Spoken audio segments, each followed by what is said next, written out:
성경 말씀은 마태복음 16장 21절부터 28절까지의 말씀입니다.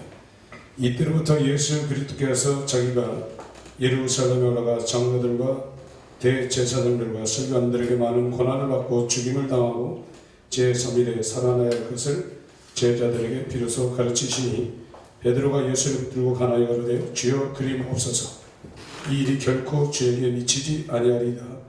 예수께서 돌이키시며 베드로에게 이르시되 사단아 내 뒤로 물러가라. 너는 나를 넘어지게 하는 자다.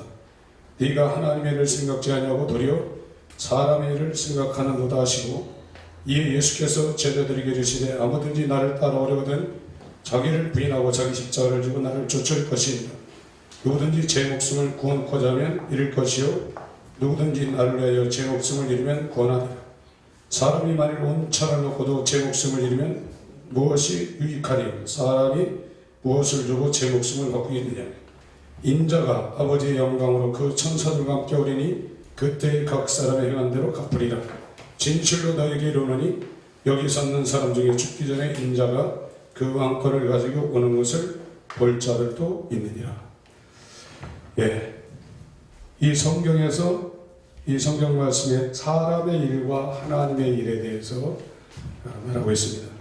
이 세상에는 마귀에 의해서 타락한 첫 아담에 속한 사람들과 마지막 아담으로 오신 하나님의 생명에 속한 하나님의 일을 하는 사람들로 갈려져 있습니다.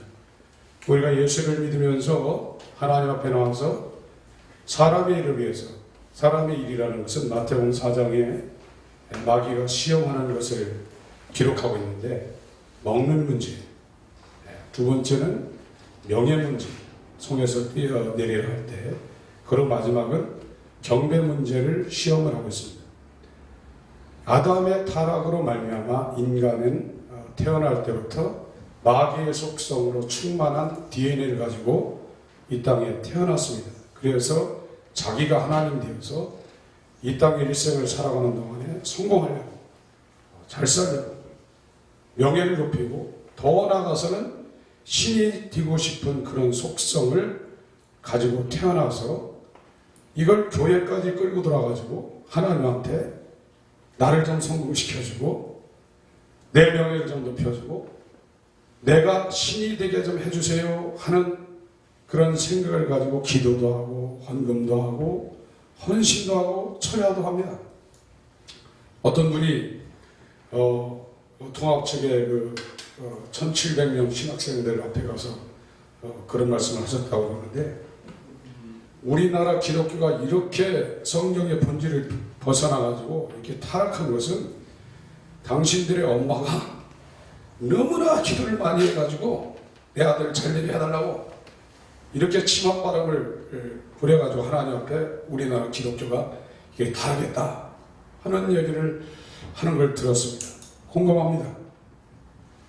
우리는 지금 사람의 일을 성공시키기 위해서 예수를 믿고 하나님 앞에 헌신하고 하나님에게 우리의 소원을 아뢰는 게 아닙니다.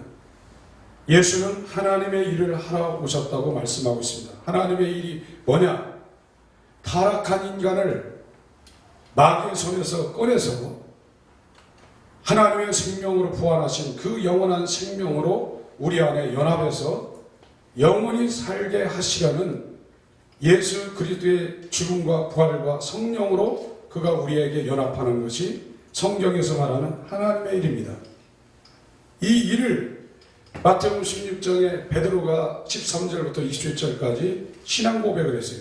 주는 왕이시고 하나님의 아들이라고 신앙 고백을 했는데 21절부터 바로 죽지 말라고 간청을 드렸어요. 그 이유는 집도 버리고 아버지도 버리고 직업도 버리고 예수님을 쫓았는데 그 쫓은 예수님이 사라지면 소망이 끊어지는 겁니다. 로마의 식민 통치에서 이스라엘을 회복시킬 구세주로 믿고 따라왔는데 돌아가신다고 그러니까 안 된다는 거예요.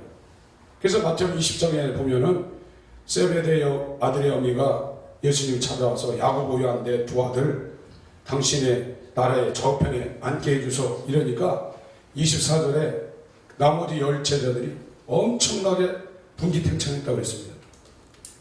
구별된 12사도도 예수님을 따를 때 하나님의 일을 위해서 따라간 게 아니라 이 땅에 속한 사람의 일을 성공시키려고 따라갔습니다.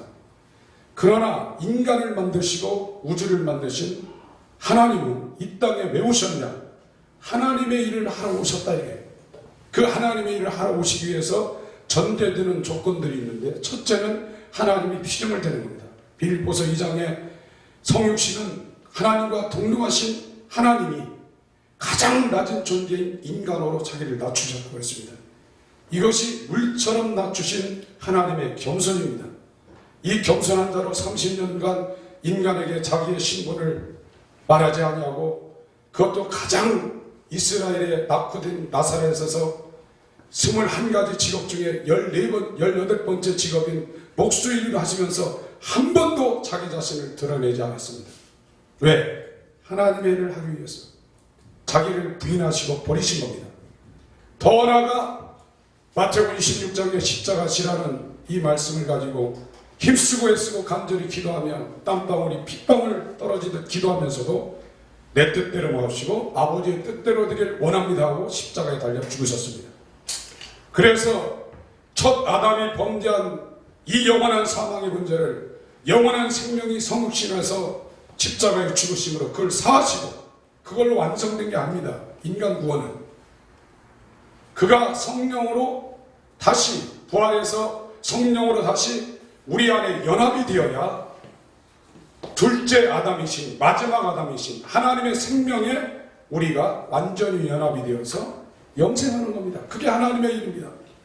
그러나 구별된 12사도도 예수를 따라갔는데 하나님을 위해서 따라간 게 아니라 이 땅에서 잘 먹고 잘 되고 복받고 출세하고 나아가서 자기 이름 높이고 더 나아가서 신이 되게 좀 해주세요. 예수님을 옆에다 앉혀놓고 내 뜻을 딱 해놓고 도와달라 이거예요. 그게 사람의 일입니다. 이게 타락한 기독교의 양상입니다.